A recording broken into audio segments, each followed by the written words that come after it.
రోమీయులకు రాసిన పత్రిక 5వ అధ్యాయం 3వ వచనం. అంతేకాదు శ్రమ ఓర్పును. శ్రమ ఏమిచ్చిందంట? నువ్వు గుర్తుపెట్టుకో, శ్రమలో నువ్వు ఓర్పు లేకపోతే ఆ శ్రమ కఠిన శ్రమగా మార్చబడుతుంది. ఆ ఐగుప్తులు యోసేపు నమ్మినప్పుడు ఓర్పుగా కూర్చున్నాడు. ఎందుకో తెలుసా? నాకు వాగ్దానం ఉంది. వాగ్దానం ఉన్నవాడు ఓర్పుగా ఉన్నాడు. అబిగేల్ అంటే, రాజా నువ్వు వాడిని చంపకు, నువ్వు వాడిని చంపడం మొదలు పెడితే నీ వాగ్దానం పోతుంది. నువ్వు రక్తము చిందించడానికి వీలు లేదు. అందుకే నీ శ్రమలో కొన్నిసార్లు నువ్వు ఓర్పు కలిగి లేవనుకో, ఆ శ్రమ నీకు ఇంకా హానికరంగా మారుతుంది. ఆ శ్రమలో ఓపికతో ముందుకు సాగు. ఏం చదువుతావు చూద్దాం, చదువుతాను. ఓర్పు పరీక్షను. ఓర్పు ఏం చేసిందంట? పరీక్షను. ఆ శ్రమ ఓర్పును. అందుకే శ్రమలో నీకు ఓర్పు లేదనుకో, ఆ శ్రమ నిన్ను హింసిస్తుంది, ఆ శ్రమ నిన్ను తినివేస్తుంది. శ్రమ ఎలాంటిది అని అంటే ఒక చెదల పురుగు లాంటిది.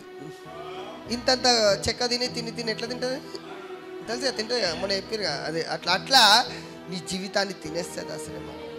ఆ ఓర్పు